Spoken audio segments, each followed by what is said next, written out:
नमस्कार, मैं अशोक कुमार पांडे और स्वागत है आपका टीसीएच पर। सुप्रीम कोर्ट में एक बार फिर से योगी सरकार को यानी कि उत्तर प्रदेश की सरकार को कड़ी लताड़ लगी है। वैसे अब मुझे लगता है कि कम से कम योगी सरकार को तो यह आदत पड़ गई होगी कि सुप्रीम कोर्ट में जाएं और सुप्रीम कोर्ट में लताड़ मिले। पहले भी कई बार ऐसा हुआ है कि सुप्रीम कोर्ट ने बेहद सख्त टिप्पणी की है। समस्या यह है कि टिप्पणियां हो जाती हैं लेकिन एक तो फैसले नहीं आते और दूसरा फैसले आते हैं तो उन पर कितनी कार्रवाई होती है पता नहीं। लेकिन इस केस को समझना बहुत जरूरी है।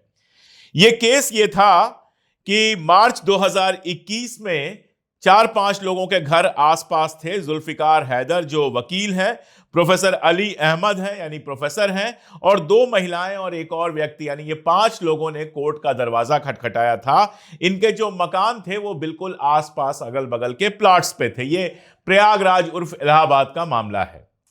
अब मार्च 2021 में इनको नोटिस मिला और नोटिस मिलने के 24 घंटे के अंदर यानी आज नोटिस मिला और कल इनके अच्छे खासे बने बनाए मकान गिरा दिए गए। आप जरा सोच के देखिए, आप हिंदू हो, मुसलमान हो, संघी हो, लीगी हो, कांग्रेस के हो, किसी भी पार्टी के हो या किसी भी पार्टी के ना हो, मनुष्य हो, इंसान हो, जरा सोच के देखिए कि सारी जिंदगी लगाकर आप एक सुंदर सा मकान बनाते हैं, उसमें आपकी फैमिली रहती है, बच्चों की जगह है, मां की जगह है, पिता की जगह है, घर होता है, सारा कुछ होता है, और अचानक आपको एक दिन नोटिस मिलती है और अगले दिन आपका घर गिरा दिया जाता है। आपको कोर्ट में जाने का टाइम भी नहीं मिलता है, स्टे लेने का टाइम भी नहीं मिलता है। सरकारी बुलडोजर आते हैं और आपका घर गिरा देते हैं क्योंकि आप मुसलमान हैं या दलित हैं या आप कुछ भी हैं। सोच के देखिएगा कि यह किसी डेमोक्रेसी का काम है या फिर यह तानाशाही से भी आगे का काम है। खैर, इस मामले में ये सारे के सारे लोग पहुंचे सुप्रीम कोर्ट। मामला यह था कि सरकार को यह लगा या जो अधिकारी वहां पर थे उनको यह लगा कि ये अतीक अहमद की प्रॉपर्टीज हैं। मतलब घर था प्रोफेसर का, घर था वकील का, घर था महिलाओं का, घर था आम लोगों का, और समझ लिया गया अतीक अहमद का घर है। वैसे तो मेरा सवाल यह भी है कि चाहे कोई अतीक अहमद हो, चाहे कोई भी हो, एक दिन की नोटिस पर किसी का घर कैसे गिराया जा सकता है? आपने नोटिस दी, नोटिस का मतलब यह होता है कि आपने कहा कि आपका घर इल्लीगल तरीके से बना है। चलिए, ठीक बात है, आपका यह अधिकार है कि आप नोटिस दें। लेकिन उस नोटिस के बाद किसी भी व्यक्ति को इतना वक्त मिलना चाहिए, जैसा सुप्रीम कोर्ट ने पिछली बार अपने फैसले में कहा है, कि वो कम से कम कोर्ट जा सके, अपनी बात को सही साबित कर सके, जायज साबित कर सके अपने कागजात को। और अगर कोर्ट में कागजात जायज ना साबित हो तब तो आप उसका घर गिरा दीजिए। लेकिन यहां 24 घंटे के अंदर अंदर, एक दिन के अंदर अंदर उनका घर गिरा दिया गया। वो किस कोर्ट में जाते और कहां से स्टे ले आते? तो ये सारे के सारे लोग पहुंचे सुप्रीम कोर्ट। सुप्रीम कोर्ट ने जो अपना फैसला तो अभी नहीं दिया है, अगली सुनवाई जो है वो 21 मार्च को है, लेकिन जो अपना ऑब्जर्वेशन दिया है उस ऑब्जर्वेशन को लफ्ज दर लफ्ज में पढ़ना चाहूंगा। उन्होंने कहा, सुप्रीम कोर्ट ने कहा कि आप घरों को ध्वस्त करने की इतनी कठोर कार्रवाई कर रहे हैं और उनमें से एक वकील हैं और दूसरे प्रोफेसर हैं। हम जानते हैं कि इस तरह की बहुत ही ज्यादा टेक्निकल दलीलों से कैसे निपटना है, यानी जो उत्तर प्रदेश सरकार ने दलीलें दी हैं उनके बारे में कह रहे हैं। और उसके बाद यह टिप्पणी है कि आखिरकार अनुच्छेद 21 यानी आर्टिकल 21 और आश्रय का अधिकार जैसी चीजें कोई चीज हैं। ये सारी वो चीजें हैं जो संविधान में दी हुई हैं, चाहे आर्टिकल 21 हो, चाहे आश्रय का अधिकार हो। इन सबको किनारे लगाकर कुछ टेक्निकल ग्राउंड जबरदस्ती क्रिएट करके और आप भेजते हैं बुलडोजर, और बुलडोजर भेजकर किसी का घर गिरा देते हैं। बुलडोजर पर बहुत सारे वीडियोस किए हैं मैंने, बहुत कुछ लिखा है मैंने। जब से ये बुलडोजर न्याय शुरू हुआ है मैं लगातार बुलडोजर न्याय पर बोलता रहा हूं। न्यूज क्लिक में आर्टिकल लिखा था, उसके बाद कई सारे वीडियोस किए हैं, सारा कुछ करता रहा हूं। और हमेशा मेरी एक दलील होती है, एक बहुत सीधी दलील होती है कि अगर कोर्ट को यह लगता है कि बुलडोजर गलत तरीके से चला है तो न्याय के सिर्फ 2 तरीके हैं। पहला तरीका यह है कि जिन लोगों ने, जिन अधिकारियों ने गलत तरीके से बुलडोजर चलवाया है, किसी का घर गिरवाया है, उनके ऊपर सीधे सीधे जुर्माना लगे, कार्रवाई हो, सस्पेंशन हो। पहली बात तो यह, क्योंकि यह छोटा मोटा निर्णय नहीं है। किसी का घर गिरा देना, ठीक है, आपके पॉलिटिकल बॉसेस चाहते हैं, मान लिया आपके मुख्यमंत्री ने कहा, मान लिया आपके गृह मंत्री ने कहा, लेकिन आप कुर्सी पर बैठे हुए हैं सरकारी, आप सरकारी नौकर हैं, आपकी नजर में कोई हिंदू, मुसलमान, दलित, ईसाई, सिख नहीं होना चाहिए। आपको स्ट्रिक्टली रूल फॉलो करना चाहिए। एक सेट ऑफ रूल्स होता है जिसके तहत आपको काम करना है। अगर आप किसी नगरपालिका के सीईओ हैं, अगर आप किसी शहर के डीएम हैं, एसडीएम हैं, तो आप बहुत जिम्मेदार पद पर बैठे हुए हैं। आपको एक सेट ऑफ रूल्स मिला हुआ है जो संविधान के हिसाब से है, नियम कायदे कानून है, और उन नियम कायदों कानूनों के हिसाब से आपको काम करना है, चाहे आपके पॉलिटिकल बॉसेस कुछ भी कहे। आपके अंदर इतनी हिम्मत होनी चाहिए कि आप कह सकें कि नहीं, नियमों के अनुसार यह नहीं किया जा सकता, बुलडोजर चलाना, एक दिन में घर गिराना गलत है। और अगर अपने पॉलिटिकल बॉसेज को खुश करने के लिए आप नियम तोड़ते हैं और नियम तोड़कर किसी का घर गिराते हैं, तो इसकी सजा आपको मिलनी चाहिए। और सुप्रीम कोर्ट तथा हाई कोर्ट को यह निश्चित करना चाहिए कि जो भी अधिकारी गलत तरीके से बुलडोजर चलवाता है, किसी का घर गिरवाता है, किसी की रिहाइश बर्बाद करता है, किसी का आश्रय छीनता है, आर्टिकल 21 का उल्लंघन करता है, उसको उसके हिसाब से सजा मिले, या तो सस्पेंशन हो, जेल हो, जुर्माना हो, जो भी सुप्रीम कोर्ट को उचित लगे वो सारा कुछ किया जाना चाहिए उन अधिकारियों के खिलाफ। ये तो हो गई नंबर 1। और नंबर 2 की बात यह है कि किसी की संपत्ति का जो नुकसान गलत तरीके से बुलडोजर चलाने के चलते हुआ है, उस पूरी की पूरी संपत्ति की भरपाई करनी चाहिए सरकार को। सरकार के ऊपर यह बोझ डालना चाहिए कि उनका घर फिर से बनवा के दे। सरकार चाहे तो उन अधिकारियों से वसूली करे या फिर जैसे भी दे। और खुशी की बात यह है कि कम से कम इस बार सुप्रीम कोर्ट ने बहुत साफ साफ, और यह कोई सुप्रीम कोर्ट का जज कहीं भाषण देते हुए नहीं बोल रहा है, जिसको मैं कोई खास महत्व नहीं देता हूं। आप जब भाषण देते हैं, चंद्रचूड़ जी भी भाषण देते समय, इंटरव्यू देते समय बहुत बड़ी बड़ी बातें करते थे। हो सकता है कुछ दिन में उनकी कोई किताब भी आ जाए, उसमें भी बड़ी बड़ी बातें कर दे, उससे कुछ तय नहीं होता है। तय इस बात पर होता है कि जब आप पंच की कुर्सी पर बैठे हैं, जब आप न्यायाधीश की कुर्सी पर बैठे हैं, तो उस कुर्सी पर बैठकर आप क्या फैसला लेते हैं, वहां बैठकर आप क्या कहते हैं, इस पर तय होता है। तो फैसला तो अभी आएगा, लेकिन कल एक बात कही गई सुप्रीम कोर्ट के अंदर जो निश्चित रूप से बहुत ज्यादा न्याय संगत है, बहुत ज्यादा आश्वासन देती है। उन्होंने कहा कि यह घर आपको बनवाना होगा, दोबारा आपको इनके घर बनवाकर देने होंगे। सुप्रीम कोर्ट को एक कमेटी बनानी चाहिए जो इस बात की देखरेख करे कि जैसे उनके घर थे वैसे ही उनके घर दोबारा बनवा कर दिए गए। और यहां पर भी यूपी की सरकार यानी योगी सरकार को उन्होंने एक बात और साफ साफ कहा कि अगर आप सीधे टकराव नहीं चाहते तो एक और तरीका है जो थोड़ा कम शर्मनाक है, और वो ये है कि पीड़ितों को पहले अपना निर्माण पूरा करने दें और फिर कानून के तहत उन्हें नोटिस जारी करें। उन्होंने कहा आपको घर दोबारा बनवाना होगा, और अगर आप इसे चुनौती देना चाहते हैं तो हलफनामा दाखिल करके कानूनी लड़ाई लड़ सकते हैं। और दूसरा रास्ता वो बताया जो थोड़ा कम शर्मनाक है, जिसमें घर एक बार पूरा बन के तैयार हो जाए, उसके बाद आप नोटिस दीजिए, नोटिस मिलेगी, उसके आधार पर वो कोर्ट में जाएंगे, कोर्ट से स्टे लेकर आएंगे, या फिर कोर्ट को अगर लगेगा उनके घर इलीगल तरीके से बने थे तो कोर्ट कहेगा इन घरों को गिरवा दिया जाए, वो न्याय संगत होगा। लेकिन बिना किसी कोर्ट के, बिना किसी कचहरी के हम ही सबसे बड़े न्यायाधीश है। डीएम न्यायाधीश नहीं होता, डीएम एक कुर्सी पर बैठता है। नगरपालिका का जो सीईओ होता है वो कोई न्यायाधीश नहीं होता। यहां तक कि मुख्यमंत्री भी कोई न्यायाधीश नहीं होते हैं। पुराना जमाना नहीं है राजा महाराजा का कि जो मुंह से निकल गया वही आखिरी कानून है। मुख्यमंत्री हैं, कुर्सी पर बैठे हैं, आज हैं कल नहीं रहेंगे, कल नहीं थे कल आपके खिलाफ भी केस हुआ था, आप भी जेल गए थे, जिसके बाद आपका दर्द, आपका दुख जो है वो बाकायदा निकला था संसद के अंदर, आपकी आंखों से आंसू निकले थे, आपको लगा था आपके साथ अन्याय हुआ है। और आज जब आप कुर्सी पर बैठे हुए हैं और लोगों के साथ अन्याय कर रहे हैं तो वो बात आपको समझ में नहीं आती। आप न्याय करने वाले नहीं हैं, अन्याय करने वाले नहीं हैं, आपको चलना है संविधान के नियमों के अनुसार।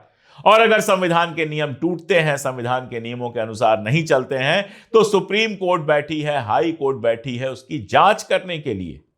तो ये जो मामला है ये तो निश्चित रूप से बेहद शानदार तरीके से आगे जा रहा है। हालांकि बहुत बार टिप्पणियां होती हैं, बड़ी पॉजिटिव टिप्पणियां होती हैं, लेकिन आखिरी जो फैसला होता है उसमें गोलमोल कर दिया जाता है। इसलिए 21 मार्च की अगली सुनवाई और उसके बाद फैसले के दिन का इंतजार रहेगा।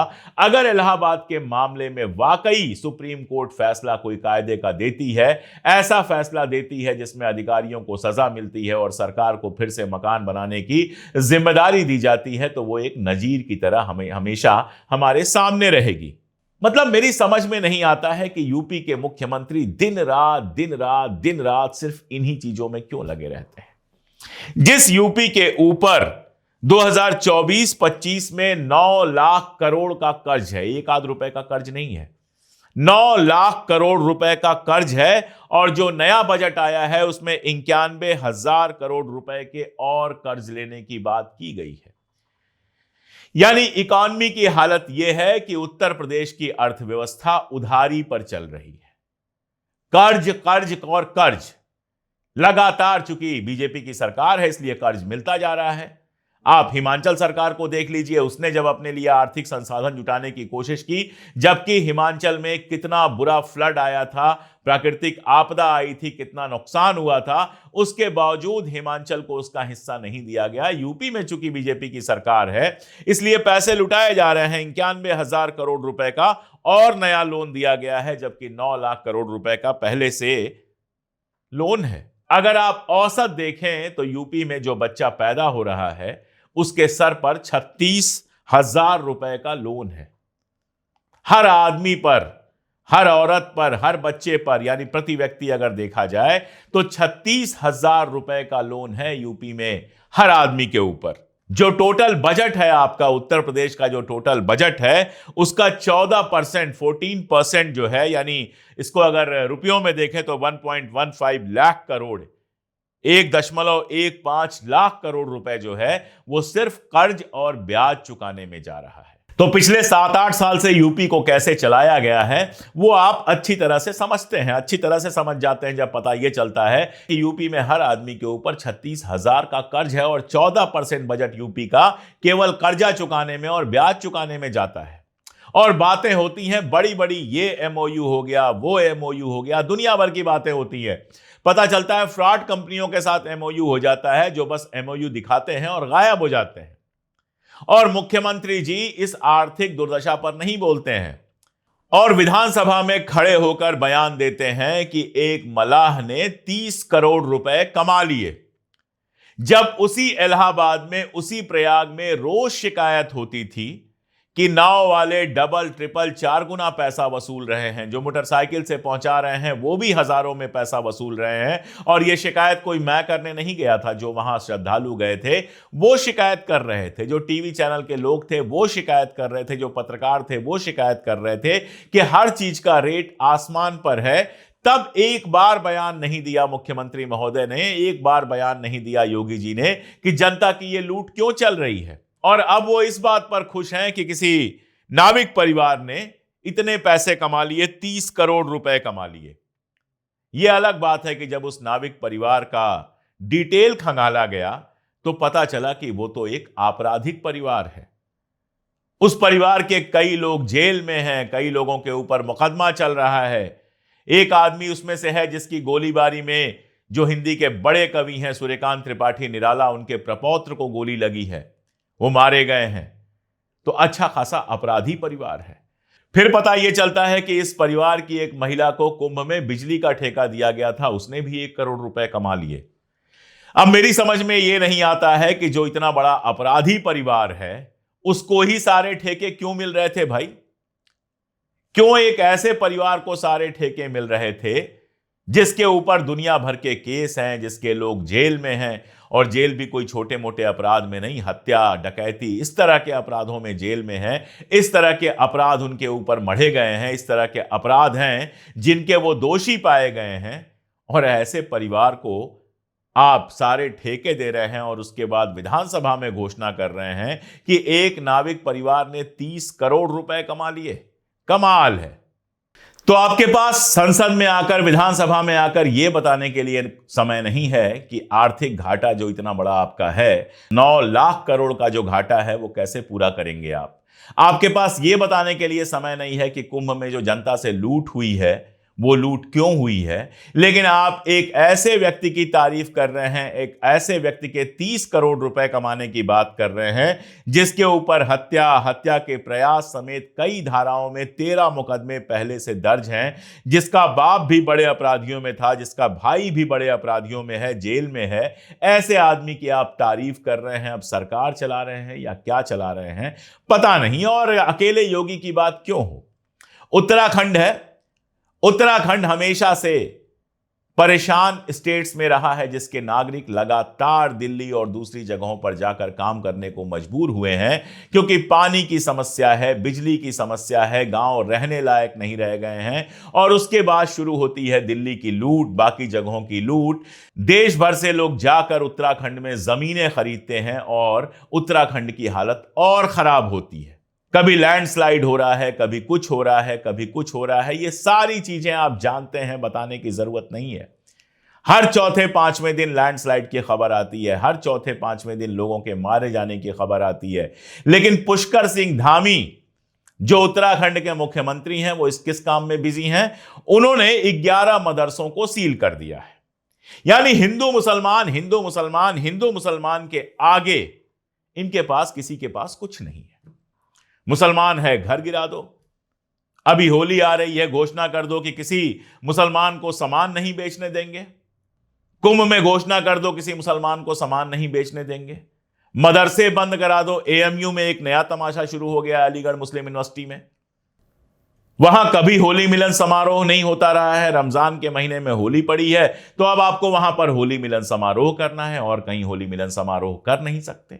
और सारा सिस्टम ऐसा बन गया है। हमारे वक्त में भी कई बार ऐसा होता था, जब हम अपने शहर में, छोटे शहर में रहते थे, तो कई बार ऐसा होता था कि रमजान के महीनों में ही होली पड़ती थी। अब ये एक समस्या तो है, होली साल का त्योहार है, कोई घर में तो नहीं बैठेगा, लोग निकलेंगे, रंग लगाएंगे, ये तो होगा। और रमजान जो है वो मुकद्दस महीना है मुसलमानों के लिए, तो वो नहीं चाहेंगे उनके ऊपर रंग पड़े। तो ये टकराव तो होगा। लेकिन इसका तरीका क्या था। थाने में मीटिंग बुलाई जाती थी, हिंदुओं की तरफ से भी लोग जाते थे, मुसलमानों की तरफ से भी जाते थे, बड़े प्यार से बैठ के बात होती थी, रास्ते तय हो जाते थे, वक्त तय हो जाता था कि 12 बजे तक होली खेली जाएगी। और यूपी में, ईस्टर्न यूपी का मैं रहने वाला हूं, मैंने तो यही देखा था उस जमाने में कि 12 बजे तक होली खेली जाती थी रंगों की। उसके बाद लोग अपने घरों में जाते थे, नहाते धोते थे, तैयार होते थे, शाम को निकलते थे, और फिर सिर्फ अबीर की बात होती थी, माथे पर टीका लगाया जाता था और गले मिलते थे। तो ऐसा सिस्टम बन जाता था कि 12 बजे तक रंग खेला जाएगा, इन रस्तों पे खेला जाएगा। कुछ रास्ते बंद कर दिए जाते थे। रमजान भी चलता था, उस दिन नमाज भी होती थी और उसी दिन होली भी खेली जाती थी। इसी को तो साथ रहना कहते हैं। इसी को तो कहते थे हम कि हिंदुस्तान हमारा ऐसा मुल्क है जिसमें सभी धर्म और मजहब के लोग साथ मिलकर रहते हैं। यही तो, ये जो होली एक बार आई है, ये शांति से गुजर जाए, हिंदू अपने तरीके से त्यौहार मना पाएं। रमजान का महीना है तो मुसलमान रोजों पर होते हैं, वो अपने तरीके से अपना त्यौहार मना पाएं। इसके लिए सीईओ के रूप में आपकी जिम्मेदारी ये थी कि दोनों तरफ से जनता के लोगों को बुलाकर कोई ऐसा रास्ता आप तलाशते, और आराम से ऐसे रास्ते मिल जाते हैं, कोई बहुत मुश्किल नहीं है।